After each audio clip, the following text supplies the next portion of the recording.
Are you that kind of friend that always looks out for the fault in other people? Are you that type of person who always sees what other people do that is wrong, never actually seeing what they do that is right? This video is for you. I used to be that woman who would complain for Africa. I think I complained for the world. I was sharing some days ago at an event that I was a complainer for life. All you needed to do was ask me, Adiola, how are you doing? That's all. I'll tell you how everybody around me is this, but me, perfect, that I'm the victim. I saw myself as a victim in every situation. And it was so tough because all my power was outside. Everybody else had power over me, but me that had the power. I'd given it out in all different areas and ways that I didn't even have power over myself again. And one of the things that I learned was shifting that complaining attitude to the gratitude attitude. I went from complaining to being grateful. Now I know that our minds, right, also, because I don't want it to seem like, oh, you are a bad person just because that happens. I know that our mind is formed in a way whereby it will pick the things that are not working first. Those are the first things that we see, so that in case there's a problem, you can run, It was created more to protect us from things that could possibly happen around us. But the mind has not morphed into understanding that we're safe yet completely. Because we keep giving it reasons to believe that we're not safe. So how do we do that differently? Just by shifting your gaze from complaining to being grateful. So that then means in every situation you can find something to be grateful about in that same situation. So you can say somebody just hurt you and ran away with your friend. Yes, it looks bad. It feels bad. But is there one good thing there that you can hold on to? I can tell you for free that maybe running away with her was better because he would have done a bigger thing to me than that. What if? And so I'm grateful that I found out early that we're not meant to be together from the beginning. Rather than being married to the person and after a few years you find out that, oh, he's sleeping with everybody or she's sleeping with everybody around you and you never knew. I'm just saying there's always something to be grateful for in every situation. And if you train your mind to consistently always look for at least one thing to be grateful for, it will naturally always find it, because what you're looking for is looking for you. So you're as you are coming like this looking for it, it too is coming like this, is looking for you until you jam. And so when we teach our minds and our brains to always look for something to be grateful for, it's not going to happen in one day, because I complained for 40-something years of my life. So it didn't happen in one day. And I can't even tell you that till now, 100% I've deleted all of them. I look at it and then I'm able to say, okay, how do I then change this to something that I can be grateful for? Even to the point where I look at somebody and say, look at her hair. I remind myself, but I love her. Because one of my teachers taught me that when you find yourself condemning people, just remember that you're all one.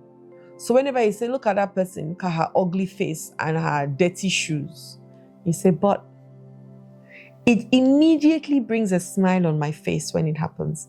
But I love her. But I love her. So I found something immediately to hold on to. And then the next thing I do is I look for something and I can at least appreciate on them. If somebody sends me a document or sends me something that they want me to look at, the first thing I look at is what can I at least first of all say that shows that I'm grateful for it. I can swear for the person after.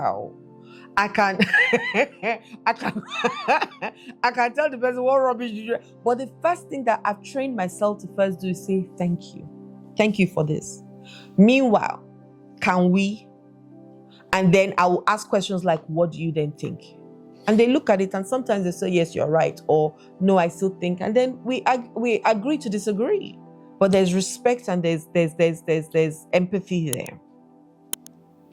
So if you are that person that consistently only sees the wrong that people do, you are not alone. It is normal, but you can change it, because what is normal can become what is normal to you can be abnormally terrible for you and your body. If you're constantly in the state of seeing things are not working, then you're going to keep attracting things that are not working for you to see more of. But if you constantly stay in a place where I must find something to be grateful for, then guess what?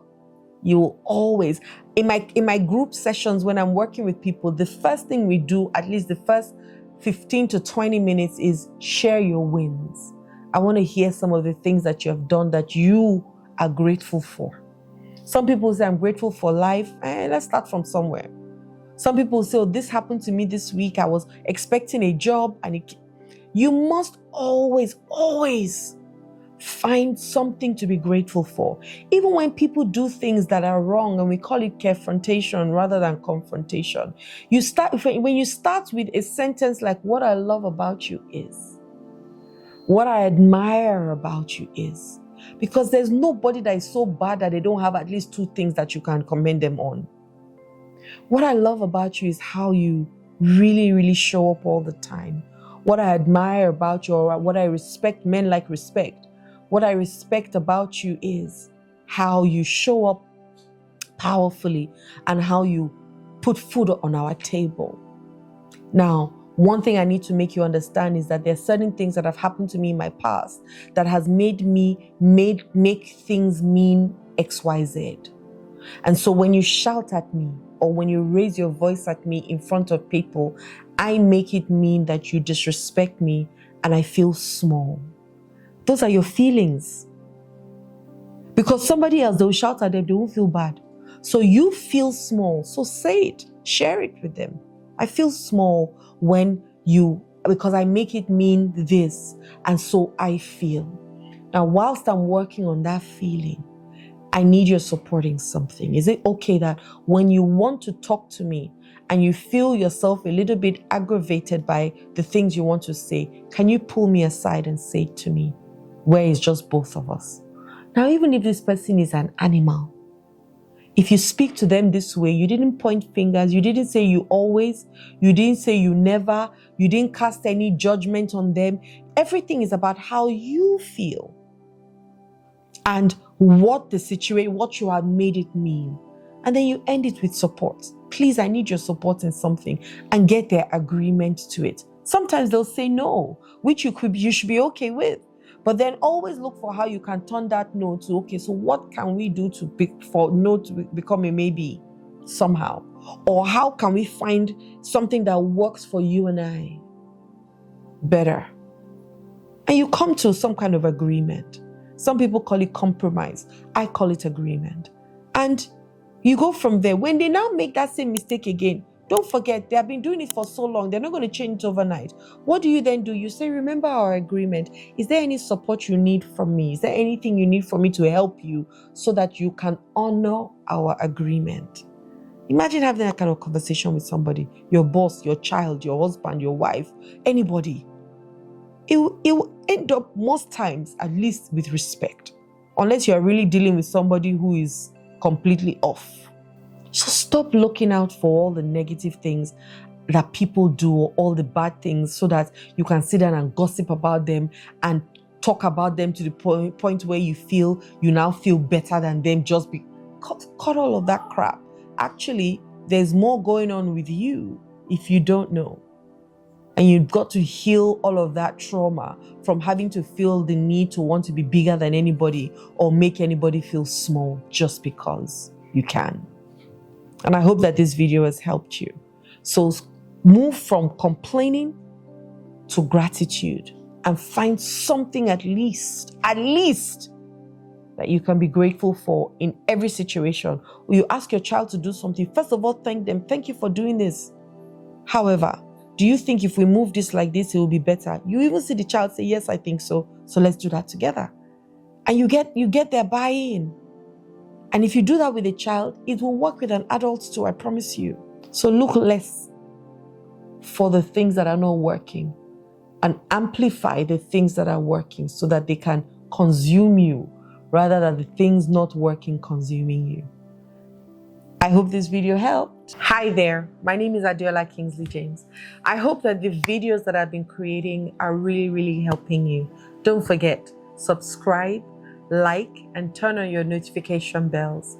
I look forward to hearing from you. If you have questions, send them to me. If you have challenges, send them to me. The reason why I exist is to help you, right? To live a better life. So don't be shy. Don't feel like you're bothering me or disturbing me. Send me DMs, send me messages so that we can reach out to you in return and help you through this process of life, because life is lifing for us all. Yes? Let me be your sister in the journey. Have a wonderful day. Love and light.